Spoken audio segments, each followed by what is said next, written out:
Hello everyone, welcome back to my YouTube channel. तो आज की वीडियो में मैं आपसे बात करने वाला हूँ इंडियन आर्मी के रिक्रूटमेंट नोटिफिकेशन के बारे में। सो गाइस, ये है वो नोटिफिकेशन जैसा कि आप स्क्रीन पर देख रहे हो। तो इसी नोटिफिकेशन के बारे में हम बात करेंगे।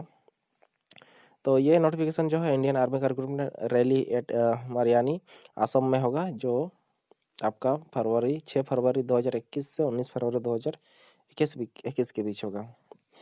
तो कहाँ-कहाँ के लोग यहाँ पे आप अप्लाई कर सकते हैं, कुछ सारा चीज़ें यहाँ पे हम डिस्कस करेंगे इस वीडियो में। तो और आगे बढ़ने से पहले वीडियो में आपसे रिक्वेस्ट है, इस चैनल को ज़रूर सब्सक्राइब कर लीजिएगा। सो गाइस, अब बढ़ते हैं इस वीडियो की ओर। यहाँ पे आप देख सकते हैं कि ये जो है यहाँ पे नंबर 1 पे ही दिया गया है कि कहाँ-कहाँ के कैंडिडेट जो है या कर सकते हैं, पार्टिसिपेट कर सकते हैं। तो यहाँ पे 10 डिस्ट्रिक्ट हैं। इन्हीं डिस्ट्रिक्ट में से अगर आप किसी एक में रहते हैं और वहाँ से बिलोंग करते हैं, तभी आप यहाँ पे अप्लाई आप जा सकते हैं, ठीक है। लेकिन जाने से पहले आपको करना क्या होगा, यहाँ पे देखिए online registration is mandatory and will be open from 25 दिसंबर 2020 से 23 जनवरी 2021 तक। यानी कि इस रैली में आपको जब शामिल होना है तो सबसे पहले आपको रजिस्ट्रेशन होना होगा। रजिस्ट्रेशन कब से होगा? आपका 25 दिसंबर 2020 से 23 जनवरी 2021 के बीच होगा, ठीक है।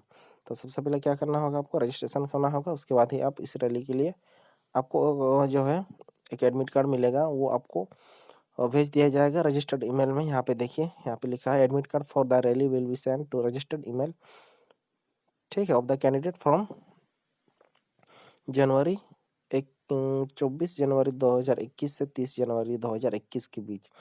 ये जो आपको एडमिट कार्ड जो मिलेगा आपके ईमेल के जरिए, वो आपको कब से भेजना शुरू कर दिया जाएगा? 24 जनवरी 2021 से 30 जनवरी 2021 के बीच ये सारा काम होगा। सो गाइस, इतना तो आपको क्लियर हो ही गया होगा कि आपको क्या करना है और क्या नहीं करना है, और कौन कौन से डिस्ट्रिक्ट के कैंडिडेट जो है पार्टिसिपेट कर सकते हैं। अब देखिए नीचे कुछ रिक्वायरमेंट जो है उन्होंने रखा है, जैसे कि किस किस कैटेगरी के लिए कितनी हाइट होनी चाहिए, कितनी एज होनी चाहिए, और कितना आपका वेट होना चाहिए, और उसकी क्वालिफिकेशन क्या होनी चाहिए। देखिए नंबर 2 में जो है वही सब दिया गया है। तो हम इसी के बारे में अभी हम बात करते हैं।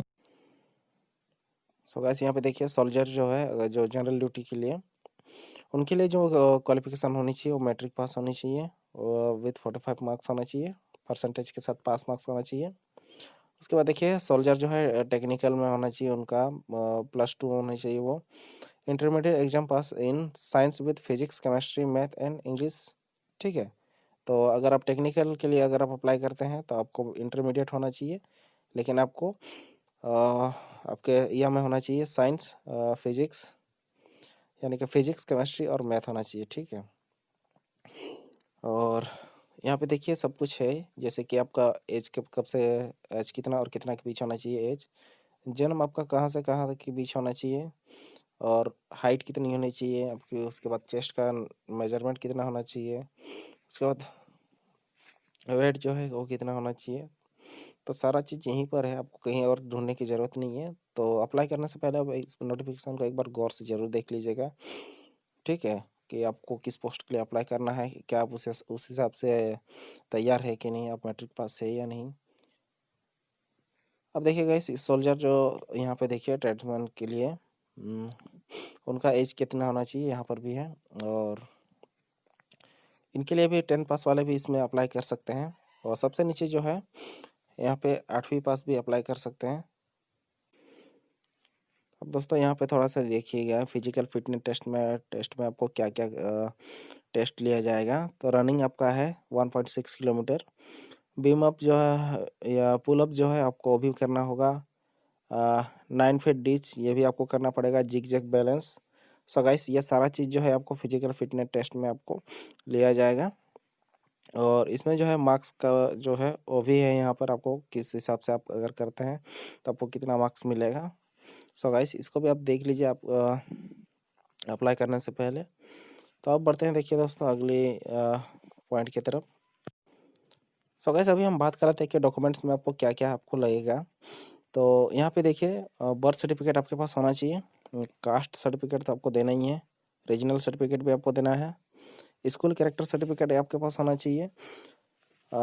उसके बाद देखिए कैरेक्टर सर्टिफिकेट होना चाहिए, अनमेरिड सर्टिफिकेट ये भी है, और रिलेशनशिप सर्टिफिकेट जो है वो अगर किसी ऐसे कैंडिडेट हैं अगर कोई जो सर्विसमैन का बेटा है या तो एक्स सर्विसमैन का बेटा है, तो उनको ये देना पड़ता है रिलेशनशिप सर्टिफिकेट, ताकि उनको कई तरह के बेनिफिट्स के लिए उसको छूट मिल जाए। या तो हो सकता है जैसे कि एज में छूट मिलता है, या तो बॉडी जैसे अगर मेजरमेंट में थोड़ा सा कम हो गया तो भी वो उसको पार कर देते हैं। तो इसी टाइप का छूट के लिए उनको ये रिलेशनशिप सर्टिफिकेट अगर वो लाभ उठाना चाहते हैं तो उनको ये देना पड़ता है। ठीक है, तो यहाँ पे देखिए गाइस, ये जितना भी मैंने आपका सर्टिफिकेट का यहाँ पे मैंने जितना भी नाम लिया, तो उनमें जो है एक सबका अलग अलग है। जैसे कि कास्ट सर्टिफिकेट जो है वो इशू होना चाहिए तहसीलदार के थ्रू, ठीक है, या तो डिस्ट्रिक्ट मजिस्ट्रेट। रीजनल सर्टिफिकेट भी उसी तरह था, तहसीलदार या तो डिस्ट्रिक्ट मजिस्ट्रेट के जरिए इशू होना चाहिए। स्कूल कैरेक्टर सर्टिफिकेट जो है प्रिंसिपल या हेडमास्टर के थ्रू यह होना चाहिए, इशू होना चाहिए, तभी जाके वो मान्य होगा।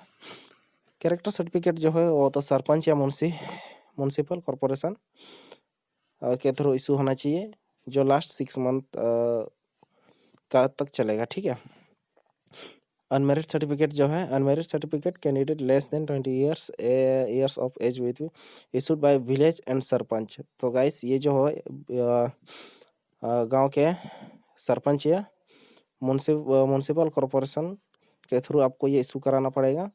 ठीक है, और रिलेशनशिप सर्टिफिकेट के लिए तो बहुत ही लंबा चौड़ा यहाँ पे कंडीशन दिया गया है, आपको कहाँ से बनवाना पड़ता है। ठीक है, इसके कोर्ट कचहरी का भी चक्कर है। सो गाइस इसको मैं छोड़ देता हूँ। ठीक है,